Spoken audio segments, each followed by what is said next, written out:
जी focus, मैं भी lake शोर पे ही हूँ और एक सब्सक्राइबर का क्वेश्चन आया था कि जस्टिन ट्रूडो, क्योंकि इस वक्त लेबर पार्टी की हालत जो है थोड़ी सी ख़राब है और कंजर्वेटिव्स जिस तरह अंटारियो में आ गए हैं, मैं उसकी बुनियाद पे कह रहा हूँ, और लैंडस्लाइड जिसे कहते हैं लैंडस्लाइड विक्ट्री इनको मिली है कंजर्वेटिव्स की, उनकी पॉलिसीज़ में। और यार ये कुत्ता आ रहा है, कुत्ते से मेरी बड़ी जान जाती है। कुत्ते भी जो है ना शेर के बराबर। अगर आप देखो फोक्स, मैं घास पे चला जाता हूँ फोक्स। अगर कुछ कुत्ते ने कुछ किया तो आप लोग जिम्मेदार होंगे।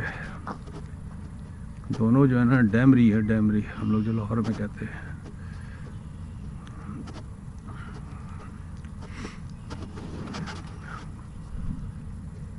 Oh my God. Oh my God, there is a dog. Okay, anyhow folks, I'm back in business. तो एक सब्सक्राइबर का क्या नाम है क्वेश्चन आया था कि क्या जस्टिन ट्रूडो के जाने के बाद से कनाडा की इमिग्रेशन पॉलिसी चेंज हो जाएगी। ऑब्वियसली फ़र्क तो पड़ता है। फ़र्क इस सेंस में पड़ता है कि हर गवर्नमेंट की अपनी पॉलिसीज़ होती हैं। जिस तरह इन्होंने इस वक्त स्टूडेंट्स को बहुत ओपन किया हुआ है, वे ओपन लिबरल पॉलिसी है। 2.5 लाख स्टूडेंट्स आएगा। इन्होंने कोटा सेट किए हुए हैं। मिस्टर हुसैन जो यहाँ के इमिग्रेशन मिनिस्टर हैं कि भाई हमें 500,000 के करीब लोग चाहिए ही चाहिए। ये क्या चीज़ है? रीजन ऑफ पील, कुछ होगा भाई। SPS rehabilitation assignment 3 contract 1, I don't no. तो क्या नाम है, या फ़र्क तो पड़ता है, लेकिन एक जनरल परसेप्शन ज़रूर है। एक जनरल जिसे कहते हैं लोगों का एक ख्याल है, और इसके ऊपर मैंने आर्टिकल्स भी पढ़े हैं। कनाडा को लोग तो चाहिए, तादाद कम कर देंगे हो सकता है, क्योंकि Canada billions and billions of dollar, 2018 की फिगर्स हैं, $15 बिलियन इन्होंने शायद यहाँ की यूनिवर्सिटीज़ ने और यहाँ की गवर्नमेंट ने या जो भी है स्टूडेंट से सिर्फ हासिल किया है। तो कितनी बड़ी इंडस्ट्री है। तो ये कहना कि यहाँ इमिग्रेशन बिल्कुल बंद हो जाएगी, I don't think so. Due to ageing population, जिस हिसाब से पॉपुलेशन जो है बूढ़ी हो रही है, और जिस तरह से इनके जो बच्चे जो है उस हिसाब से पैदा नहीं हो रहे हैं, तो इनको इमिग्रेंट चाहिए अपनी इकानमी को रन करने के लिए। तो मैं नहीं समझता कि यहाँ पर कभी इमिग्रेशन जो है ना ख़त्म होगी। Maybe slow down, maybe their policies will be little bit different, maybe much better, maybe more. तो क्राइटेरियाज चेंज होते रहते हैं। इस वक्त जिस तरह मैसिव इन्फ्लक्स है स्टूडेंट्स का इंडिया से, और चाइना से भी इतने नहीं आ रहे जितने इंडिया से आ रहे हैं। तो हर गवर्नमेंट की अपनी पॉलिसी होती है। आई मीन हर जब भी कोई नई गवर्नमेंट आती है। तो फोक्स, मैं इस वाली वीडियो को बनाने के चक्कर में ये ले देखें, मैं आपको पानी दिखाना चाहता था कि पानी यहाँ पर कितना क्लीन है। ये देखो, तो मैं बैठ के आपको दिखाता हूँ तो आपको फुल नज़ारा मिलेगा। ओए मेरे जूते नहीं गीले करना, ओए मेरे जूते नहीं गीले करना, मैं पीछे हो रहा हूँ। देखे फोक्स, तेरे पुत्र बढ़ाओ। ये देखें फोक्स, अच्छा लग रहा है ना मेरे हाथ, लेकिन इस चक्कर में ठटर गए हैं। दिल में आया था कि गाड़ी में से ग्लव्स निकाल लूँ। Oh my god, people are gonna love it. My family see this, they will come over here. Summer में आप यहाँ पर आएँ और बैठ के नाइस माहौल में किताब पढ़ें, कितना मज़ा आएगा, या कॉफ़ी ले आए। तो चलें फोक्स, इट्स निकलता हूँ। मैंने काफ़ी आपको लहरें गिन के बताइएगा कितनी लहरें आई थी। तो अब मैं ये थोड़ा सा ये नीचे गैप आ गया है, क्योंकि यहाँ स्नो वगैरह काफ़ी रही थी। तो अब ये अगर कोई टूट के मैं गड्ढे में गिर जाऊँ तो मुझे बता दें, मेरे घर वालों को इतला कर दीजिएगा। ओके फोक्स, तो ये है। तो रेस्ट एश्योर्ड, कनाडा में हमेशा दरवाजे खोल के रखे हैं, डिफरेंट वे में, डिफरेंट फॉर्म्स में।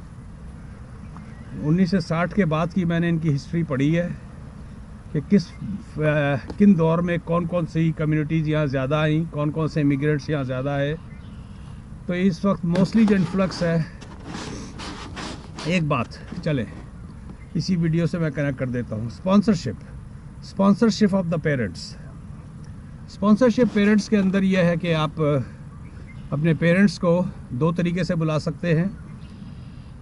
एक तो आपका स्पॉन्सरशिप है, उसके अंदर इन्होंने कुछ लिमिट्स लगाई हुई हैं। आपकी इनकम जो है, combined income you and your wife, अगर आपके बच्चे हैं तो फिर और ज़्यादा बढ़ जाएगी इनकम आपकी। तो अगर यू एंड योर वाइफ है तो 40,000 है, और अगर फैमिली ऑफ 4 है तो 66,000 है। तो पहली बात तो यह है कि आपको इतनी इनकम शो करनी होगी before you can apply and before you can sponsor your parents. एक मिनट ज़रा सांस थोड़ा सही कर लूँ, थोड़ा सा कूद के ऊपर आया हूँ माफ़ कीजिएगा।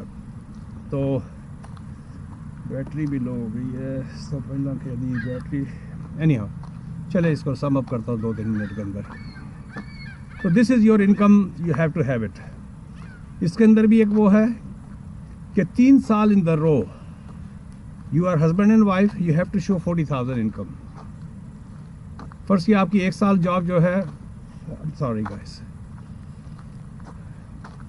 1 साल जो है आपने 40,000 कमाया, दूसरे साल आपने 35,000 कमाया, तो then there is a problem. What is that? I don't know, it is nothing. तो ये हो गया, you have to have a 40,000। मैं ऐसे चले मियाँ बीवी की बात करता हूँ। You have to have 40,000 in your 40,000 जी, आपको 40,000 की हमेशा हमें मिनिमम चाहिए ही चाहिए 3 साल में कंसेक्टिव्स। उसका तरीका ये है कि जनवरी में एप्लीकेशंस ली जाती हैं लॉटरी के थ्रू। ये शायद 15,000 या 20,000 एप्लीकेंट्स को क्वालिफाई करते हैं। इफ़ यू आर लकी, आपकी लॉटरी में आ जाती है एप्लीकेशन, फाइन। 1.5 से 2 साल का depending on the country process होता है। सारे वही प्रोसेस होते हैं जो नॉर्मल प्रोसीजर्स हैं, मेडिकल से लेके सबके। अच्छा, ये तो बात हो गई इसकी। फर्स्ट ये आपने अप्लाई किया, लॉटरी में नहीं निकला। दूसरा जो ऑप्शन होता है वो सुपर वीज़े का इन्होंने कर दिया है। That is called unification of the family. Government भी चाहती है कि यार आप के माँ बाप आपके पास होंगे तो आप ज़रा ढंग से काम करोगे, मेहनत लगा करोगे, जान मारोगे, इकानमी को बूस्ट मिलेगा। I am kidding, but government ने एक और ऑप्शन दे दिया है, वो कहलाता है सुपर वीज़े का। सुपर वीज़े में ये होता है कि आपकी फैमिली आती है और आपको अनलिमिटेड टाइम तक रह सकती है। उसके अंदर जो सबसे बड़ी कबाहत है या प्रॉब्लम है वो है आपके इंश्योरेंस की, क्योंकि इंश्योरेंस इज़ प्रीटी हेफ्टी। 1 साल का अराउंड 3 से 4,000 डॉलर का आपको इंश्योरेंस बाय करना पड़ता है, और वो मैं उसके बगैर ना तो गवर्नमेंट देगी और ना मैं कहूँगा कि नहीं उसके बगैर भी हो जाता है। नहीं, अगर वो नहीं होगा, क्योंकि बुज़ुर्ग जो होते हैं हमारे, they all have some health challenges, तो खुदा न खास्ता अगर कुछ होता है तो at least you are covered. Otherwise यहाँ पर फैमिली डॉक्टर के पास जाके एक विज़िट भी जो है वो $100 का होता है। अगर फ़र्ज़ किया कि उनकी डायबिटीज़ या कोलेस्ट्रॉल या हार्ट कोई भी अगर इनिशियल कंसल्टेशन के लिए भी जाते हैं तो आपको क्या नाम है इतना खर्च करना पड़ जाता है। तो ये है फोक्स। तो सुपर वीज़ा हो गया, स्पॉन्सरशिप हो गया। तो वो और जो स्पॉन्सरशिप है वो टोटली लॉटरी बेस्ड है। तो मैं आपको क्या नाम है ये हो गया। और क्या नाम है जो दूसरी बात मैंने कही थी कि इमिग्रेशन यहाँ पर स्लो डाउन हो जाएगी कंजर्वेटिव से आने के बाद, जिसके बहुत ज़्यादा चांसेस है कि यस दे विल कम। लेकिन the good thing is they might change the policies, लेकिन ये कह देना कि टोटली कट डाउन कर देंगे इमिग्रेशन, नो वे होते। They have to keep up the same momentum, at least maybe cut down a little bit, but मैं आप तो कीप द फिंगर क्रॉस। हो सकता है कि they come up with the better idea, हो सकता है कि उनके पास अच्छे वो हों। तो एनी ऑफ फोक्स, मिलते हैं एक ब्रेक के बाद। मैंने काफ़ी डिटेल आपको 2-3 टॉपिक्स के ऊपर वीडियो बनाई है, एक क्राइम्स के बारे में, एक सुपर वीज़े के बारे में और एक कैनेडियन इमिग्रेशन पॉलिसी। तो मिलते हैं एक ब्रेक के बाद folks. As like I always request, please subscribe my videos. ये सिंगल भाई है, मैं जो हाथ भी घुमा रहा होता हूँ अपने कैमरे को तो इसमें से आवाज़ें आती हैं। ऊपर बैठे हुए हैं, मौसम अच्छा हो गया है तो they are very happy. Okay folks, मिलते हैं एक ब्रेक के बाद। और मैं बंद करूँगा।